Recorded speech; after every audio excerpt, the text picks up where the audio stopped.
obrolan asik mencari solusi. Orasi yang mudah, yang bersuara. Kembali dengan saya Melana Rahayu Putri dan tak lupa terima salam bergoriman Weita Tungkien. Kali ini kita kedatangan bintang tamu, yaitu Ivan Gunawan. Bisa kenalin diri dulu, Pan? Ya, sebelumnya Weita Tungkien. Perkenalkan dulu, nama saya Ivan Gunawan. Ini Ivan Gunawan asli, jadi bukan desainer ya. Jadi nama saya duluan baru Ivan Gunawan terkenal gitu. Saya Ivan Gunawan, saya tinggal di Citerep, tapi saya di Makin Cibinong ini. Saya di sini udah lama, ikut pakin juga, ikut pengasuh di sekolah minggu juga. Jadi ya bisa lah ikut orasi ini. Kan saya masih muda gitu loh. Benar, pemuda yang harus ada di sini, yang punya nyali gitu di sini. Kegiatan apa nih, Pan, sehari-hari? Kegiatan mungkin sekarang lagi pandemi ya sih ya, lagi pandemi mungkin kegiatan saya agak berkurang. Mungkin sekarang bantu papa mama saya sih di toko. Anak berbakti ya. Anak berbakti, iyalah. Nggak kayak anak-anak kemarin tuh yang ngomongnya tuh di episode kemarin tuh ngomongnya pada rebahan semua. Pada rebahan semua. Anda jangan gitu ya. Terus kuliah gimana? Kuliah sekarang secara udah mulai libur sih. Cuman dari Maret kemarin ada sistem online. Gitu, Sebenarnya itu agak ngeselin sih soalnya tugasnya banyak. Tugasnya banyak banget. Jadi tambah. Ya, yang kuliah Anda setuju di like ya, di like. Oke. Yang belum subscribe juga di subscribe. Subscribe dulu, pencet sekali jangan 2 kali. Oke. Kalau 2 kali unsubscribe. Enggak, makanya nggak boleh, harus pencet sekali. Nih, Cici mau jelasin lagi nih, Pan. Orasi, udah tahu belum sih orasi itu apa? Orasi saya sih pernah dengar sih orasi, cuman saya nggak tahu nih kepanjangan ini. Orasi itu obrolan asik mencari solusi. Obrolan asik. Kita tantang yang muda yang bersuara di sini, Pan. Jadi kemarin tuh kita udah open Q&A di media sosialnya Makin Cibinong Bogor. Itu ada di Facebook, di Twitter, di Instagram. Itu ada yang pamflet orasi gitu. Dan siapapun kalian, para pemuda konghucu Indonesia boleh bertanya di situ. Yang di sini tugasnya bertanya atau nantinya kedepannya ini tuh jadi ruang terbuka untuk para pemuda yang untuk speak up lah di sini.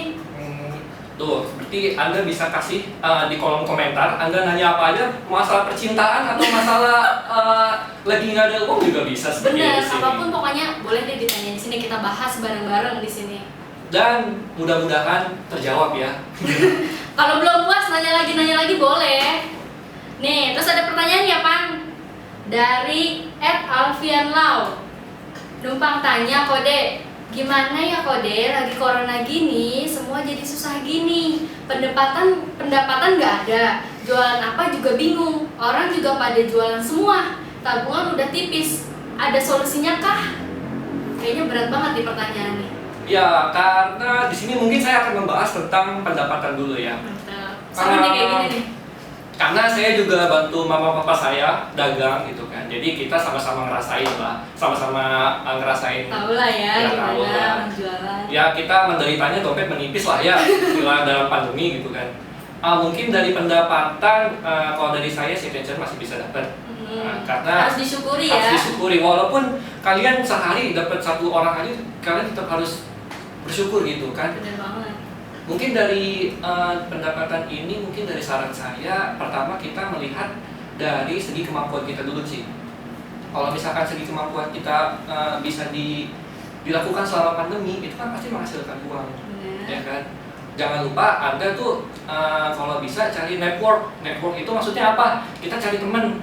Ada nggak teman yang butuh lowongan misalkan selama pandemi, mau itu kerja di rumah atau mau kerja di tempatnya dia, itu terserah. Yang penting kita kemampuannya memadai. Nah, dari kemampuan, karena kemampuan ini tuh sangat penting buat kita sih. Tapi Pan, gini nih, di sini tuh kayaknya banyak banget tuh yang kerja juga diberhentiin, jadi banyak pengangguran ya kan? Karena pengusaha-pengusaha juga pendapatannya juga jadi berkurang. Kita nggak bisa mungkiri itu. Ya, karena kalau dari PHK ini emang dilakukan oleh beberapa perusahaan. Karena pertama dari finansial perusahaan kan. Benar. Kalau finansial perusahaan nggak memadai ya terpaksa kita di PHK gitu kan. Mungkin salah satu kalian yang ada dari PHK, saya saranin kalian nggak usah berkecil hati, pikiran tetap terbuka, tetap kepala dingin. Karena dari itu kita juga bisa membuka wawasan lebih lebar sih. Benar sih. Nanti kalau kita di PHK, kita kesel, kita menggerutu ya kita bukan putus asa iya, ya. nggak putus asa. Nanti kita malah makin kecewa. Emang apa sih nggak boleh? Sombong amat. Gitu kan, susah. Nah, kalau dari pendapatan sih, jujur saya juga berkurang ya karena Uang jajan apa nih? uang jajan sih juga berkurang ya, jujur aja gitu kan. Cuman mau gimana ya, selama pandemi kita juga tidak bisa menggerutu gitu kan.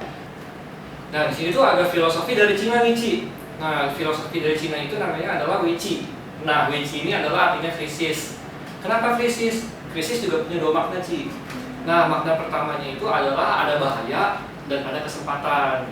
Nah, dari makna dari ada bahaya dan ada kesempatan ini itu tergantung dari pandangan kita. Kita melihat pandangan dari yang bahaya atau dari yang kesempatan. Saya kasih contoh. Misalkan kayak kita lihat dari segi pandangan yang ada kesempatan. Saya kasih contoh seperti produksi jeans. Nah, dulunya ini adalah produksi jeans. Cuman kenapa? Saya bilang itu kesempatan. Jadi dia mengubah produksi jeansnya ini menjadi produksi masker, Ci. Gitu. Nah, dari permintaan dari konsumennya meminta untuk produksi masker aja. Nah, ini kan produksi masker kan untungnya gede nih, apalagi selama di pandemi COVID-19 ini kan.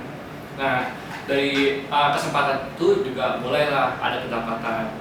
Nah, kalau dari segi pandangan ada bahaya, misalkan kita udah tahu nih COVID-19 ini kan kita udah dikasih tahu lah dianjurkan dari pemerintah buat stay at home atau social distancing segala macam.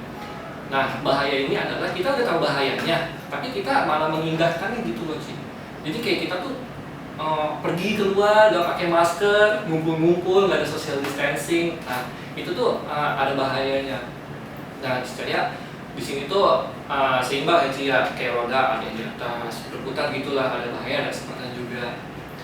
Nah, kita kan udah tahu bahaya, seenggaknya kita bisa jaga diri kita lah, jaga kesehatan, imunitas tubuh itu paling penting. Nah, di Pemuda Konghucu ini kita tuh nggak boleh lemah. Benar banget. Nah, selama pandemi ini kita nggak boleh lemah. Kenapa? Karena lemah itu merusak segalanya menurut saya. Mulai dari kesehatan, pikiran, mental, apalagi kan. Nah, pokoknya Pemuda Konghucu ini berani untuk menjalani kehidupan. Jadi kita nggak boleh menggerutut ataupun sebagainya lah selama pandemi. Soalnya kita butuhkan ini adalah semangat dalam menjalani sih ya. Karena kita juga membutuhkan pikiran yang menyelesaikan corona ini lah. Kalau kalian tetap diem-diem aja di rumah gitu kan ya, diem-diem, nggak ada usaha. Apalagi kan tadi kan nggak ada pendapatan tuh, apalagi diem-diem doang. Aduh, itu sih makin lama lah corona. Kalian juga makin kesisa pasti kan.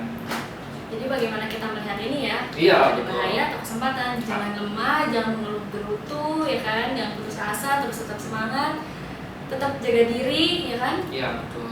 Kayak kemarin tuh pernah ada ya, kan kayak lagi marah-marahnya terus pada ada istilah panic buying. Benar nggak sih? Betul. Yang semua tuh barang-barang di supermarket gitu kayak pada kosong ya? Pada kosong. Karena mereka pada pembelinya tuh dengan yang ya, luar biasa. itu buat di stok yang nggak itu. seharusnya sih. Wah, itu sih nggak boleh sih. Karena dari kita beli banyak itu dalam porsi buat stok itu nggak boleh. Karena apa? Saya bilang itu karena itu kita tuh egois namanya. Kita tuh membeli barang buat keluarga kita. Ya udahlah kita beli aja barang yang banyak-banyak gitu. Nggak usah lah buat orang lain, yang penting kita dulu selamat. Itu salah. Nah, kita tuh lebih baik kita membeli barang seadanya aja, secukupnya aja. Tapi nggak boleh beli barang banyak-banyak ya. Tapi waktu itu sempat ada kasus loh, Ci. Jadi kita tuh beli barang banyak nih, kita udah stok. Nah, akhirnya kita apa? Kita dihujat sama orang karena kita beli banyak, kita nggak memikirkan orang lain. Itu salah sih. Itu lebih kasus pertamanya itu masker. Nah itu, masker paling parah sih, sampai ditimbun. Bayangin aja sampai ditimbun, dijual satu box masker yang dulunya harganya cuma ya di bawah 25.000 25.000 ya, jadi ada luar atau biasa. berapa? Sekarang satu box masker bisa sampai 200.000. Buset. Segala sesuatu yang berlebihan itu nggak bagus ya kan ya? Gak bagus banget sih, parah. Jadi saya balik lagi dari pendapatan, mungkin dari kompetisinya lebih memikirkan dari skill dulu. Habis mikirin skill, Anda cari networking atau jaringan, atau bahasa gampangnya cari temen lah. Apa ada locker atau apa gitu kan. Yang penting kalian pede dulu, jangan panik. Yang penting kalian bisa dapat pendapatan dulu lah. Mungkin dari pandemi ini sih, sebenarnya pandemi ini nggak dari segi ekonomi juga ya sih ya. Bener banget sih, Ini segala tuh aspek ya. segala aspek, segala sektor dari pendidikan, atau kesehatan, ekonomi juga lebih parah sih. Cuman yang menjadi masalah adalah dari diri kita sendiri sih. Sebenarnya COVID-19 ini virus udah lama banget, jadi menjadi marak lagi sekarang, ya kan? Kenapa virus ini makin kuat? Karena nggak bisa dipungkiri kita sudah menggunakan bahan-bahan kimia lebih banyak kan, jadi virus lebih kuat. Jangan salah. Sebenarnya nggak cuma COVID-19 ini doang yang bahaya. Anda bisa cek dari bisa buka YouTube atau buka Google ya. Kalian bisa cek penyakit setiap 100 tahun sekali. Jadi itu tuh penyakit dari 100 tahun sekali dengan tujuan membasmi penghuni yang ada di bumi. Jadi kayak mengurangi populasi gitu sih. Gitu. Iya, itu sih teori konspirasi ya. Masih belum tahu gitu kan. Bahayanya apa buat kita? Nah, gimana kita mikir aja, gimana kita mau cari pendapatan kalau kita tuh tidak bisa menjaga diri kita? Nah, harus jaga diri ya. Harus jaga diri. Karena pertama itu yang perlu disampaikan adalah jangan panik. Agak simpel, cuman itu maknanya besar. Nah, dari yang bahaya dari COVID-19 ini itu ada di diri sendiri, Ci. Nah, kenapa dari diri sendiri? Karena berdasarkan di ayat juga ada dijelasin ya, Ci. Bahaya yang datang dari Tuhan, misalnya kita bisa menghindar.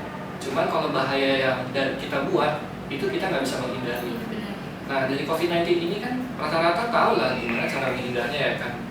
Nah, kenapa bahaya? Kenapa dari kita membuat ulah tapi itu sangat bahaya buat kita? Kenapa? Karena kita udah tahu bagaimana cara menanganinya, justru bertujuan untuk mengurangi membasmi COVID-19 dong. Tapi kita malah membuat ulah. Misalkan kayak kita tidak social distancing atau kita keluar nggak pakai masker, itu kan sama aja membuat ulah. Nah, dari ulah itu kita misalnya nggak bisa dihindari guys. Makanya dari COVID-19 itu diusahakan ikut aja lah anjuran pemerintah gitu kan, dari mulai dari social distancing, jaga jarak ataupun stay at home aja. Terus nih Pan, ada nih, kan kita sering dapat berita-berita negatif kan belakangan ini kan. Ya. Jadi tuh yang masuk otak kita tuh jadi panik, jadi waspada. Itu menurut lo gimana sih? Sebenarnya kita tetap boleh waspada, cuma kita nggak boleh panik. Ada tuh satu penyakit yang namanya psikomatis. Nah, psikomatis ini tuh adalah penyakit yang kita tuh sering banget dapat berita-berita yang negatif terus kan, walaupun berita negatifnya itu kan belum tentu betul kan. Nah, dari berita negatif yang banyak kita asup, itu tuh membuat pikiran kita jadi negatif sih. Nah, di pemuda-pemudi ini kita tuh tetap berpikiran yang terbuka, tetap yang positif di selama pandemi ini. Jadi kita nggak boleh terus-terusan berpikir negatif selama pandemi. Kita tetap berbuka pikiran yang luas. Ada tuh Pan ayatnya, hati yang lapang akan membawa tubuh kita itu untuk sehat. Wah, itu Ya. betul banget sih ayatnya sih. Oke, mungkin pertanyaan ini udah terjawab ya. Kalau misalkan emang belum puas, boleh nih nanya lagi di media sosial Makin Cibinong. Pan, mau tanya dong, gimana pesan-kesannya ada di orasi ini? Oh, pesan-kesan di orasi ya, mungkin kesannya dulu ya. Kesannya ini dapat pengetahuan juga sih tentunya. Pengetahuan dalam segi dari kasusnya ataupun pengetahuan dari kita berani ngomong di sini. Itu tuh kalau kita udah berani tuh udah satu hal yang positif buat kita Udah gitu satu kan. pelajaran ya. Iya, jadi kita kalau ngomong di depan kamera atau depan umum juga kita nggak bakal takut-takut lagi gitu kan. Pertama pasti grogi, pastilah semua pada fasenya mulai dari grogi, pasti kan juga lancar. Selalu ada hal yang pertama sih. Iya, pasti. Mungkin kalau pesannya orasi ini saya mau dikembangin lagi. Pasti. Kita juga butuh komentar juga dari kalian. Pertanyaan untuk kita jawab. Siapa tahu dari pertanyaan kalian kita bisa membawakan jawaban yang sesuai untuk kalian lah gitu. Terus kita maju lah orasi. Bener banget. Ini jadi ruang terbuka untuk teman-teman semua, untuk pemuda-pemudi Indonesia. Oke, telah selesai episode kita kali ini. Jangan lupa di-subscribe yang belum subscribe. Jangan lupa nonton episode kita sebelum-sebelumnya. Oke, ini dia orasi, obrolan asik mencari solusi. Orasi yang muda yang bersuara. Saya Melanda Rahayu Putri, Saya Ivan Gunawan. dan tak lupa terima salam bergani man Weita Tuntien.